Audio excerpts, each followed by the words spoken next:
Next topic है DOS commands.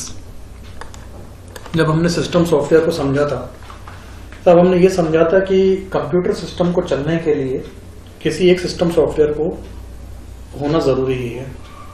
Usually हम इसे ऑपरेटिंग सिस्टम के नाम से भी जानते हैं।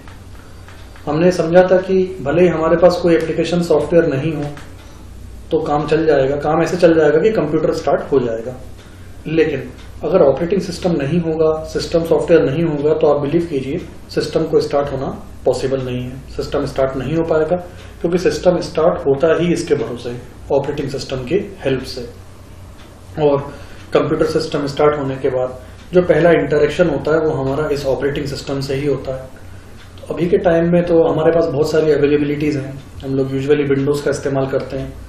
कई सिस्टम्स में ऑपरेटिंग सिस्टम के तौर पे लिनक्स रहता है।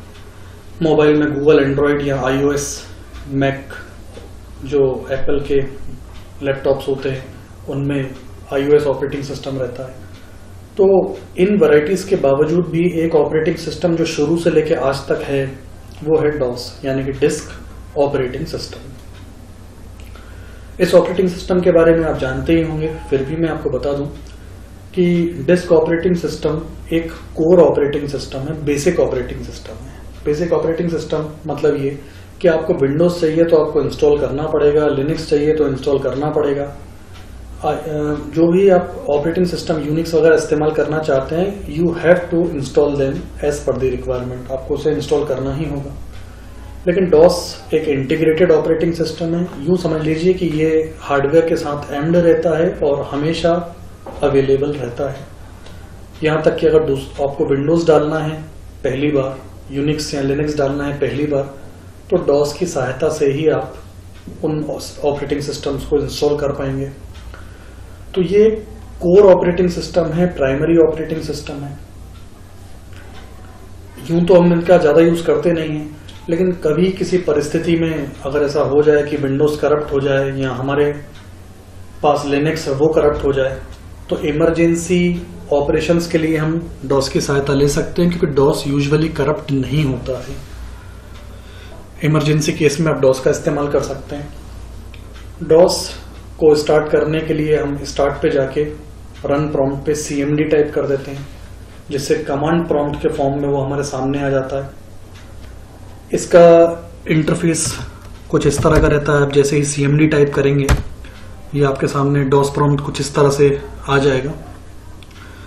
डॉस प्रॉम्प्ट की जो कैरेक्टरिस्टिक्स हैं वो ये हैं कि पहली बात तो ये GUI नहीं है, ग्राफिकल नहीं है। नॉन GUI होने के कारण इसमें इंस्ट्रक्शंस देने के लिए अगर आप निर्देश देना चाहते हैं तो आपको कमांड्स की सहायता लेनी होगी। ये पूरी तरह से कमांड्स पर बेस्ड ऑपरेटिंग सिस्टम है। मल्टीटास्किंग ये है नहीं, क्योंकि ये एक समय में एक से ज़्यादा काम नहीं कर सकता। आपको एक कमांड देनी होगी, जब वो कमांड अपना पूरा काम कर लेगी then after only you would be able to give another command. तभी आप दूसरी कमांड उसको दे पाएंगे। जब दूसरी खत्म होगी तभी आप तीसरी दे पाएंगे। इस प्रकार एक के बाद एक कमांड्स इसको दे सकते हैं, एक के बाद एक ही काम कर सकता है। पैरेलल ये विंडोज या लिनक्स की तरह मल्टीपल ऑपरेशंस नहीं कर सकता है। तो ये है डिस्क ऑपरेटिंग सिस्टम यानी कि डॉस।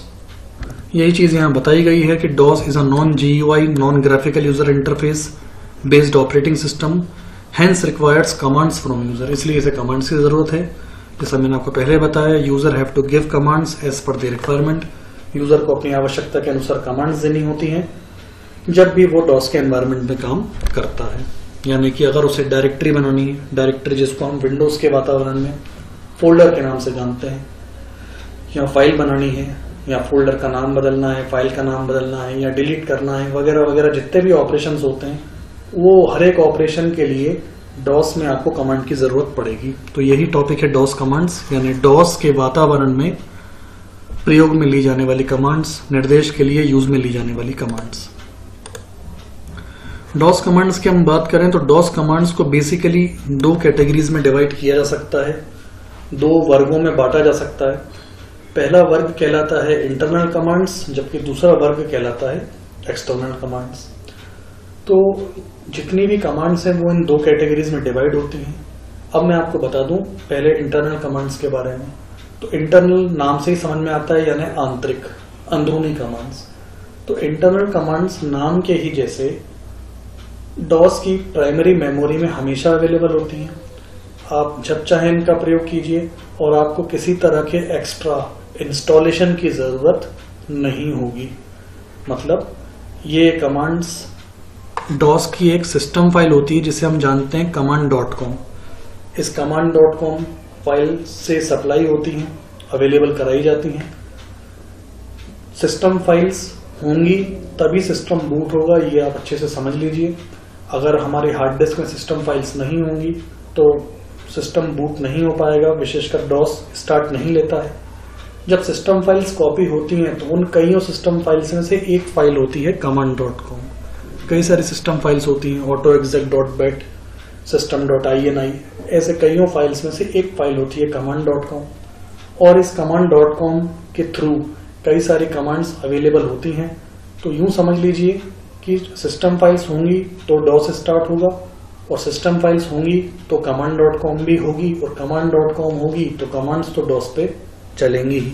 तो वो कमांड्स जो सदैव इसके पास अवेलेबल हैं, कंसिस्टेंटली इसके पास बनी रहती हैं, अलग से इंस्टॉल करने की आवश्यकता होती नहीं है, वो सारी कमांड्स इंटरनल कमांड्स कहलाती हैं। बजाय इसके कुछ कमांड्स ऐसी होती हैं जिन्हें इंस्टॉल करना होता है उसी के बाद चल पाती हैं, तो वो हैं एक्सटर्नल कमांड्स। यानी कि ये हमेशा प्राइमरी मेमोरी में अवेलेबल नहीं होती हैं, command.com में अवेलेबल नहीं होती हैं। ये क्योंकि बड़ी कमांड्स होती हैं, इन्हें स्पेस ज़्यादा चाहिए होता है मेमोरी में, इसलिए command.com में नहीं रहती हैं, उपलब्ध नहीं कराई जाती हैं। आपकी आवश्यकता के हिसाब से आपको इन्हें इंस्टॉल करना होता है। अब एक बात मैं आपको और क्लियर कर दूं कि ये पुराने समय की बात हो गई जब इन्हें इंस्टॉल करना पड़ता था, क्योंकि ये थ्योरी सिलेबस में है तो हम पढ़ रहे हैं।